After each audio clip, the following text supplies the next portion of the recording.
UGC net exam में सिर्फ 20 days रह गए हैं। डर लग रहा होगा ना, आई नो, क्योंकि मुझे भी बहुत ज्यादा डर लगता था। एक तो एग्जाम की नर्वसनेस और दूसरा इंग्लिश लिटरेचर का इतना वास्ट सिलेबस। भगवान ही बचाए इससे तो। खैर, मुझे पता है कि कुछ स्टूडेंट्स का चल रहा होगा कि भाई हमारा तो सिलेबस भी कंप्लीट नहीं हुआ है, तो अब तो कुछ नहीं हो सकता है। वहीं पे कुछ स्टूडेंट्स का चल रहा होगा कि भाई मैं पढ़ तो पूरा रहा हूं, दिन रात पढ़ाई कर रहा हूं, पर माइंड में कुछ भी रिटेन ही नहीं हो रहा है। क्या पढ़ लिया है, क्या छोड़ दिया है, कुछ याद नहीं आ रहा है। यही सारी कंफ्यूजन, यही सारा जो डर है वो मैं खत्म करने आया हूं। एक्चुअली इस पे मैं फुल स्टॉप लगाने आया हूं। टिंग, ठीक है। मैं शेयर करने जा रहा हूं एक प्यारी सी स्ट्रेटेजी, और पूरी की पूरी स्ट्रेटेजी फैक्ट्स के ऊपर बता रहा हूं मैं। क्यों इस स्ट्रेटेजी को फॉलो करो, किस तरह से इस स्ट्रेटेजी को फॉलो करने से सिर्फ 20 डेज के अंदर पूरे इंग्लिश लिटरेचर के सिलेबस को कंप्लीट कर लोगे और नेट एग्जाम के ठक ठक ठक छक्के छोड़ा दोगे। ठीक है। So my name is Abhay, welcome back to my YouTube channel. और बात करते हैं 20 डेज में कैसे नेट के एग्जाम को क्रैक किया जाए। देखो, सबसे पहले तो हम डिस्कस करेंगे पीवाईक्यू पेपर एनालिसिस। तो मैं 1 साल का पेपर एनालिसिस नहीं करके आया हूं, 2 पेपर एनालिसिस करके आया हूं। ठीक है, तो देखो जरा, पीवाईक्यू पेपर एनालिसिस बताऊंगा, फिर उसके बाद पेपर 2 की स्ट्रेटजी बताऊंगा, क्या स्ट्रेटजी फॉलो करनी चाहिए, और उसमें जो मोस्ट इंपॉर्टेंट टॉपिक्स हैं उनको डिस्कस करूंगा।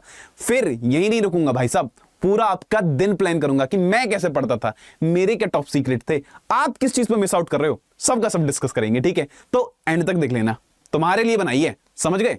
चलो शुरू करते हैं। देखो, ये मैंने 2 पेपर एनालिसिस किए हैं। एक पेपर ये है आपके सामने, दूसरा पेपर ये है। अब 2 पेपर एनालिसिस क्यों? जिससे कि आप ये समझो कि भैया कंसिस्टेंसी ऑफ क्वेश्चंस आप समझ पाओ कि किस पोर्शन से असलियत में इतने क्वेश्चंस पूछे जाते हैं, और ये जो लड़का आपके सामने खड़ा है इसकी बात पे बिलीव कर सको। ठीक है, चलो सबसे पहले तो मैं आपको बताता हूं कि ब्रिटिश लिटरेचर से 20 क्वेश्चन पूछे गए हैं। ठीक है, फिर इंडियन लिटरेचर से 12 क्वेश्चन पूछे गए हैं, और रीडिंग कॉम्प्रिहेंशन से 10, लिटरेरी थ्योरी से 9, लिटरेरी मूवमेंट से 8, और फिर इस तरह से नंबर ऑफ क्वेश्चंस यहां पे आपको दिखाई दे रहे हैं। आप समझदार हो, खुद ही इस स्लाइड को देख लोगे अच्छे से। ठीक है, अब मैं आगे बढ़ता हूं। 1 ईयर का पूरा पेपर एनालिसिस लगा लिया। ठीक है, फिर उसके बाद मैं देखता हूं नेक्स्ट पेपर एनालिसिस देखते हैं। यहां पे देखो, ब्रिटिश लिटरेचर में 21 क्वेश्चन पूछे गए। पिछली बार 20 क्वेश्चन पूछे गए थे, इस बार 21 क्वेश्चन पूछे गए। फिर इंडियन लिटरेचर में 20 क्वेश्चन, लगभग सेम। फिर लिटरेरी थ्योरी में 12 क्वेश्चन, फिर रीडिंग कॉम्प्रिहेंशन में 10, फिर उसके बाद लिटरेरी टर्म्स एंड डिवाइसेस में 9। अब आपने देखा कि लगातार 2 पेपर को एनालिसिस करके आपको ये समझ में आया किस पोर्शन से कितने नंबर ऑफ क्वेश्चंस पूछे जाते हैं। तो क्यों इधर उधर सर मारना है, जहां से ज्यादा नंबर ऑफ क्वेश्चंस पूछ रहा है उन्हीं को पहले तैयार कर लेते हैं, अच्छे से एग्जाम क्रैक कर लेते हैं। भाई सुई ढूंढ रहे हो बड़े से भूस के ढेर में, इससे कुछ फायदा नहीं है। इसलिए क्लटर्ड चीजें जो है उनको एकदम सॉल्व कर लेते हैं, एकदम इजी सी आराम से सेटअप कर लेते हैं। मैं सेटअप करके देता हूं, तुम चिंता मत करो।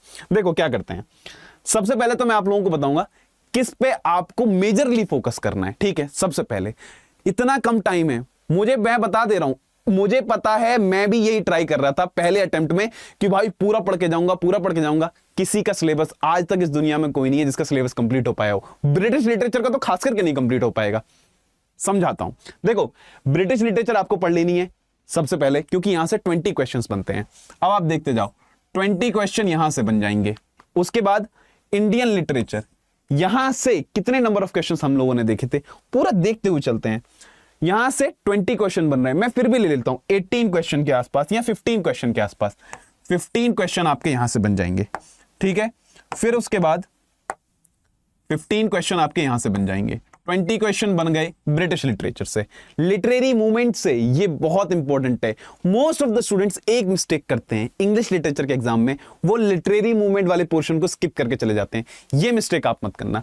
लिटरेरी मूवमेंट से भी 8-9 क्वेश्चन बन जाते हैं। ठीक है, फिर लिटरेरी थ्योरी से इतना बड़ा चंक है, सबका डर है, एक ही नारा एक ही नाम, भैया लिटरेरी थ्योरी, इसी का डर पूरे में घूमता है। तो लिटरेरी थ्योरी से भी आप लोग हर बार देखते हो कि नंबर ऑफ क्वेश्चंस बन जाते हैं अच्छे खासे। कितने क्वेश्चंस बन जाते हैं लिटरेरी थ्योरी से? तो लिटरेरी थ्योरी से 12, यानी कि 10 क्वेश्चन के आसपास मैं ले लेता हूं। ठीक है, फिर क्रिटिसिज्म से क्वेश्चंस बन जाते हैं। रिसर्च मेथोडोलॉजी एक ऐसी, मैं आपको यूनिट शेयर करने वाला हूं जिसमें आप 1 या 2 दिन देकर ही अच्छे से प्रिपेयर करेंगे, और यहां से 4 से 5 क्वेश्चन आएंगे और आप क्रैक कर लेंगे। अब रिसर्च मेथोडोलॉजी क्यों बोल रहे हो? क्योंकि पेपर 1 में भी रिसर्च वाला पोर्शन पढ़ना पड़ता है, वहां से भी आइडिया रहता है, हल्का फुल्का आप यहां से भी ले लोगे तो अच्छे से 4-5 क्वेश्चन जो है इनको क्रैक कर लोगे। ठीक है, उसके बाद क्रोनोलॉजी, प्लस इसमें एक चीज और मैं ऐड कर देता हूं, इसमें कॉम्प्रिहेंशन और लेकर चलो। ठीक है, कॉम्प्रिहेंशन और लेकर चलो, वो और ज्यादा इंपॉर्टेंट है आप लोगों के लिए, क्योंकि हर बार कॉम्प्रिहेंशन 10 क्वेश्चन देता है आपको।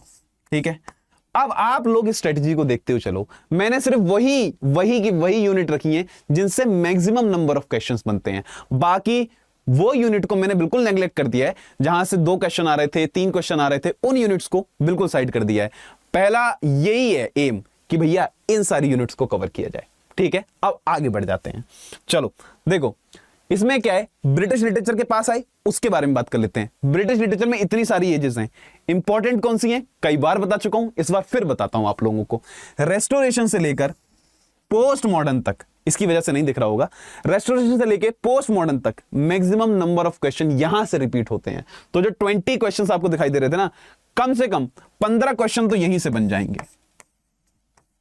तो इस पे जो टाइम वेस्ट कर रहे थे वो टाइम मैंने आपका बचा दिया। इसको भी पढ़ लेना, पर पहली अप्रोच इसकी होनी चाहिए। ये 5 यूनिट्स यहां से कवर करिए, restoration, enlightenment, romantic, Victorian, modern, post modern, 6 units cover कर लीजिए अच्छे से। ठीक है, उसके बाद ये हमने देखा। अब मैं आप लोगों को एक चीज शेयर करने जा रहा हूं, मोस्ट इंपॉर्टेंट लिटरेरी मूवमेंट्स, क्योंकि यहां से 8 क्वेश्चंस बनते हैं, प्लस बहुत ही टाइम सेविंग है। बिल्कुल टाइम इसमें ऐसा नहीं है कि 4 दिन निकल गए, 10 दिन निकल गए, आपको याद नहीं हो रहा, बहुत ही टाइम सेविंग है। प्लस कैसे क्वेश्चंस पूछे जाते हैं वो बहुत ही आसान है। तो लिटरेरी मूवमेंट्स मैं आपके साथ शेयर करने जा रहा हूं। सबसे पहले रेनाइसेंस एज से, जो हमारा ब्रिटिश लिटरेचर है उसी का ये पोर्शन है, वही हमको देखना है। तो रेनाइसेंस एज से देखें तो Scottish Chaucerian, university wits, comedy of humours, masque, son of Ben, metaphysical poets and cavalier poets, सब आसान है। इसमें क्या पूछेगा, सीधे सीधे आपसे मेंबर्स पूछ लेता है। 8 क्वेश्चन मिल रहे हैं, 16 नंबर पक्के ऐसे फ्री में। आप लोग इसको छोड़ के जा रहे थे ना, मुझे पता था। ये मिस्टेक हर बार करते हैं स्टूडेंट्स, लिटरेरी मूवमेंट से मजाक नहीं, उसको नहीं छोड़ सकते हो। इंपॉर्टेंट है, आसान है, इसलिए मैं बोल रहा हूं। ठीक है, तो 8 क्वेश्चंस बनते हैं रिनाइसेंस एज में। ये सारे के सारे लिटरेरी मूवमेंट्स हैं जो आपको कवर करने हैं। स्क्रीनशॉट ले लो, नोट्स में लिख लो, जो आपको अच्छा लगे, पर ये कवर करके जाओ। ऐसे ही हर एक एज के मैंने आपको दे रखे हैं। एनलाइटन के देखोगे तो commedia dellarte, Kit Cat club, Scriblerus club, graveyard poets and transitional poet.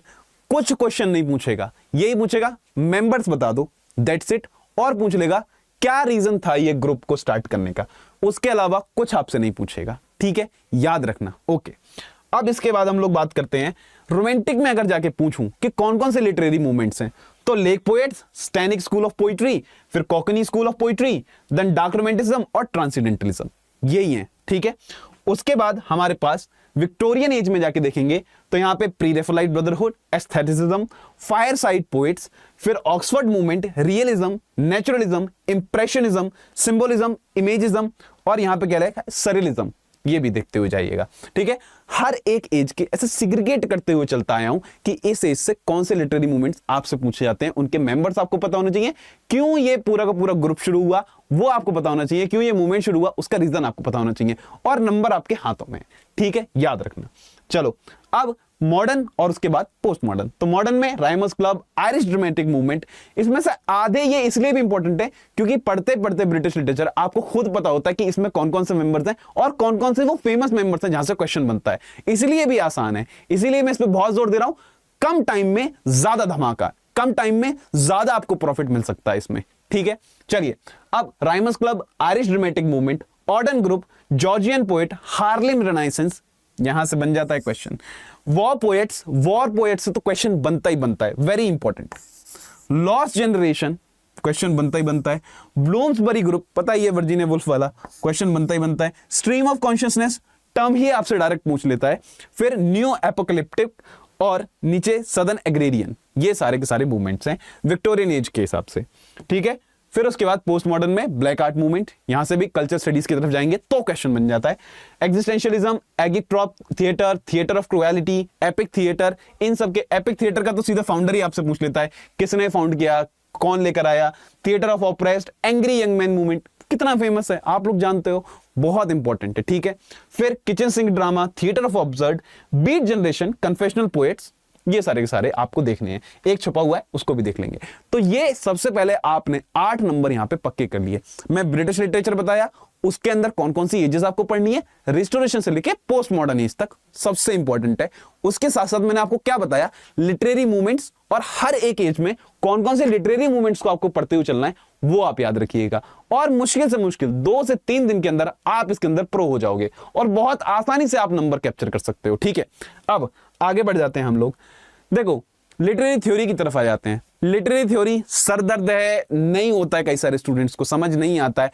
Basically अगर उसे पढ़ते हैं तब भी थोड़ा कंफ्यूजिंग सा और थोड़ा डिफिकल्ट सा लगता है। अब लिटरेरी थ्योरी में कहां से क्वेश्चन बनते हैं वो हम लोग देख लेते हैं। ज्यादा आपको किस चीज पे ध्यान देना चाहिए, तो सारी नहीं पढ़नी होती हैं, जहां से क्वेश्चन बन रहा है मैं वही बता रहा हूं। और क्यों मेरी बात पे आप बिलीव कर सकते हो कि मैं पेपर का एनालिसिस कर रहा हूं, पेपर का एनालिसिस करके आया हूं और करता ही रहता हूं। ठीक है, मैं पीवाई की सेशंस लेता हूं, उसमें भी मैं पीवाई क्यू क्वेश्चंस को ही लेकर आता हूं। ठीक है, चलिए न्यू क्रिटिसिज्म, यहां से क्वेश्चन बनते हैं, इंपॉर्टेंट है। और ऐसा नहीं है कि न्यू क्रिटिसिज्म से बहुत डिफिकल्ट क्वेश्चंस बनेंगे। लिटरेरी थ्योरी की एक खासियत है, यहां तो बिल्कुल डायरेक्ट पूछ लेगा, बोले ये टर्म किसकी है, ये कब आया था, ये कैसे आया था, किसका रिएक्शन है, सीधे सीधे क्वेश्चंस बिल्कुल मुंह पे पूछ लेगा। वरना इतना तगड़ा कीवर्ड आपके पास जाके ले जाके बैठेगा कि आप समझ ही नहीं पाओगे कि क्वेश्चन कह क्या रहा है यार आपसे। असर्शन रीजन में ऐसा पकड़ के बैठ जाएगा ना, बोले यार नहीं आ रहा समझ में भाई साहब तुम क्या कह रहे हो। तो ज्यादातर किस चीज पे आपको ध्यान देना है, डायरेक्ट जो क्वेश्चन पूछ लेगा तो न्यू क्रिटिसिज्म को पढ़ के जाना अच्छे से, आसानी से। ठीक है, और इंटरेस्टिंग भी बहुत ज्यादा है। फिर फॉर्मलिज्म, इसको भी पढ़ के जाइएगा। फिर उसके बाद स्ट्रक्चरिज्म, पोस्ट स्ट्रक्चरिज्म, घोट लीजिएगा, याद कर लीजिएगा, बहुत ही ज्यादा इंपॉर्टेंट है। एक दूसरे के रिएक्शन है, यहां से क्वेश्चंस आते ही आते हैं। ठीक है, अब उसके बाद पोस्ट मॉडर्निज्म, ठीक है, इसको पढ़ के जाइएगा। साइको एनालिसिस, भाई इंपॉर्टेंट तो बहुत था और मजेदार भी बहुत था, पर यहां पे अब रिसेंट ट्रेंड में इस वाले पॉइंट से कम क्वेश्चंस आ रहे हैं।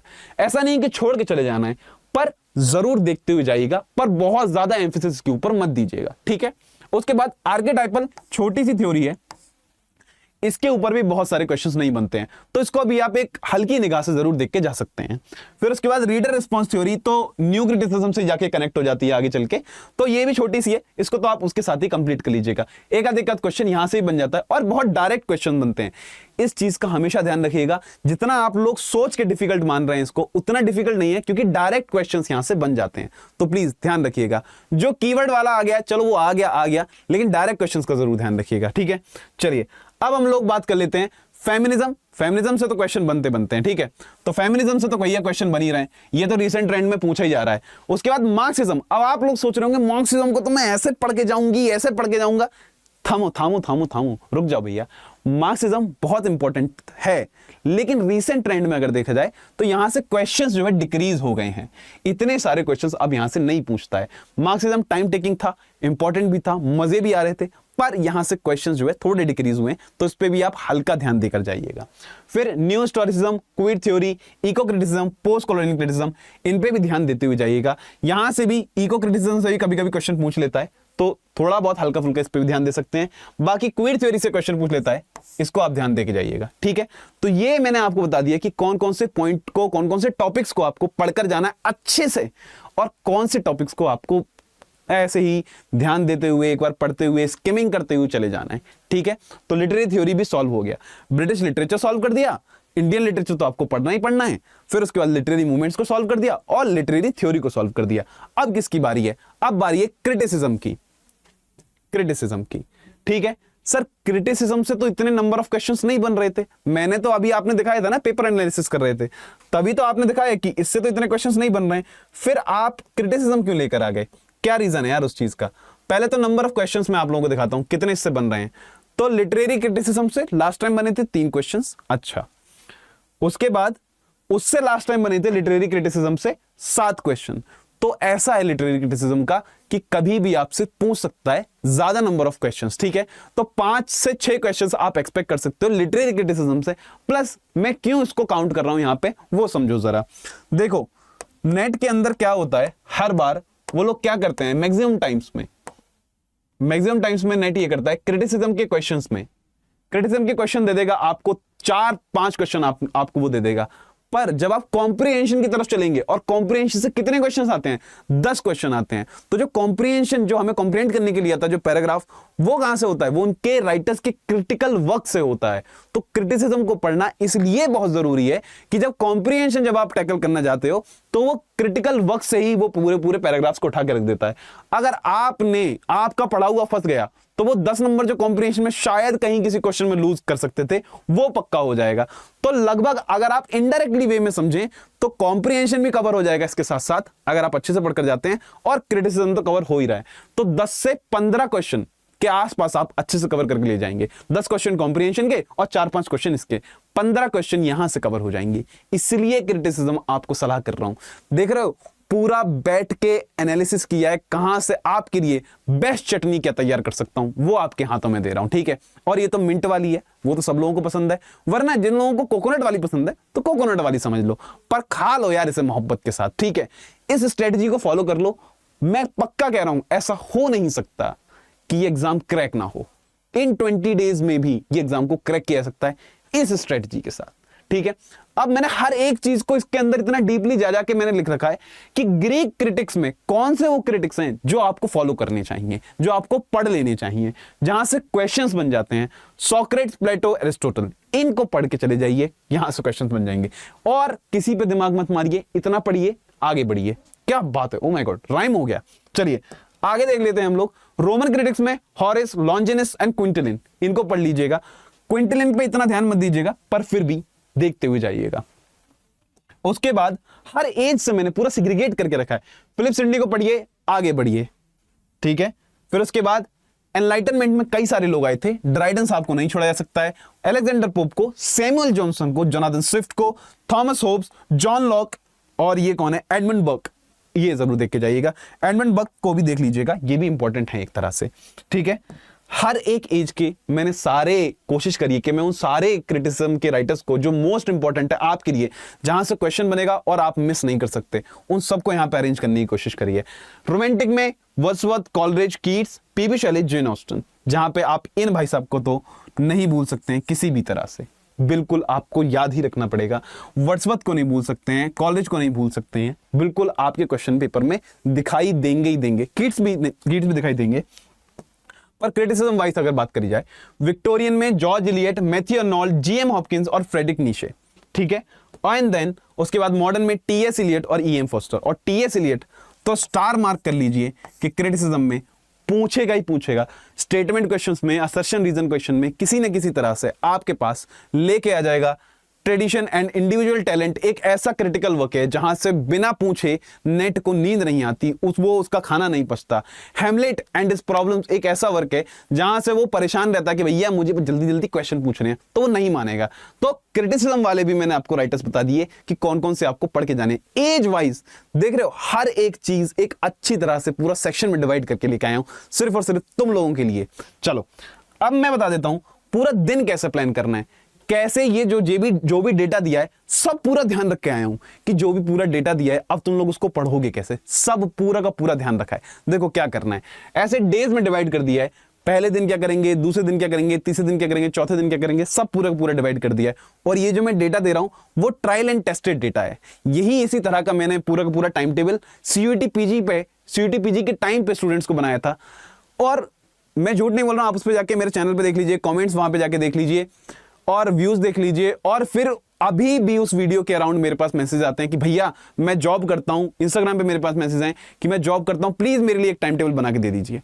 इतना ज्यादा इफेक्टिव टाइम टेबल है ये। और दूसरा, आपकी मेंटल हेल्थ को और आप जो पढ़ रहे हैं उसकी रिटेंशन पावर को भी बहुत अच्छे से मेंटेन करके रखता है। समझो बहुत ही साइकोलॉजिकली सोच सोच के इस टाइम टेबल को बना के लेकर आया हूं। देखो जरा पे इसमें क्या करना है, किस तरह से सिलेबस को कंप्लीट करना है, इसको देख लो, क्लियर है मामला। और खुद भी कहोगे कि यार पढ़ने का ये तरीका ये तो नहीं मालूम था। देखो जरा 8 से 10 भैया सुबह उठ जाओ, आराम से जो भी करना है खा लिया पी लिया, जो भी नहा लिया धो लिया, जैसे भी भगवान की पूजा करके जैसे भी आप रहना चाहते हो, सुबह उठ जाओ, गांठ बांधो, सुबह उठो और एक काम शुरू करो। 8 से 10 ये मॉर्निंग का ये रूटीन बनाओ। 8 से 10 बजे उठ के सीधा ब्रिटिश हिस्ट्री पकड़ लोगे। ब्रिटिश हिस्ट्री में सबसे पहले मैंने क्या बताया था, मोस्ट इंपॉर्टेंट कहां से शुरू करना है, रिस्टोरेशन से। रिस्टोरेशन को पढ़ो और रोमांटिक को, दो एजेस को पढ़ो, दोनों को खत्म करके छोड़ो। यही सही टाइम है, यही सही तरीका है। 8 से 10 ब्रिटिश खत्म कर दिया, निपटा दिया। उसके बाद 11 से 1, 8 से 10 यानी कि भैया 10 से 11 आपने यहां पे क्या मिल गया, आपको रेस्ट मिल गया। ये रेस्ट को बिल्कुल इग्नोर करते हुए मत चलना। ये रेस्ट आपके लिए और आपके माइंड के लिए इस बहुत ही ज्यादा ऐसा फ्रेजाइल टाइम में बहुत जरूरी है आपके लिए। फिर उसके बाद 11 से 1 आप लिटरेरी थ्योरी को पढ़िए। क्या क्या पढ़िए? जहां से मैक्सिमम नंबर ऑफ क्वेश्चंस बनते हैं, स्ट्रक्चरलिज्म और पोस्ट स्ट्रक्चरलिज्म, इसको आप पढ़कर जाइए। ठीक है, तो ये भी हमने देख लिया, 2 घंटे के अंदर हमने ये भी देख लिया। फिर उसके बाद आपका जो भी लंच करना है, स्लीप, जो भी आप सोना वोना चाहते हैं वो आप करिए। एक बार फिर से आपको रेस्ट मिल गया है। ठीक है, अब उसके बाद हमारे पास 3 से 5 क्रिटिसिज्म पढ़ना शुरू करिए। एरिस्टोटल और प्लेटो को पढ़ लीजिए, ये आप खत्म कर लीजिए। फिर उसके बाद जो भी आप करना चाहते हैं उसके लिए रेस्ट करिए भैया। खेलना चाहते हैं, कूदना चाहते हैं, महिला वहीला मित्र है, घूमना उमना चाहते हैं उसके साथ, जो भी, मुझे नहीं पता, जो भी आप करना चाहते हैं वो करिए। और फिर उसके बाद 7 से 8 1 घंटा लिटरेरी मूवमेंट, जो मैंने बताया था आपको, बहुत ही कम टाइम पे आप उसे अच्छे से कैप्चर कर सकते हैं। लिटरेरी मूवमेंट्स को कवर करिए, टिक लगा लीजिए इसको कि ये जरूरी है, पढ़ दिया जाएगा आराम से। फिर उसके बाद 9 से 11 इसमें क्या करना है? इंडियन लिटरेचर को पढ़ना है। और इस टाइम पर एक चीज की बिल्कुल ध्यान रखना है 9 से 11 इंडियन लिटरेचर, क्योंकि जरूरी है, क्वेश्चन पेपर में पूछा जाएगा। ठीक है, चलो, और बहुत सारे नंबर्स के साथ पूछा जाएगा, बार बार रिपीट होता रहेगा।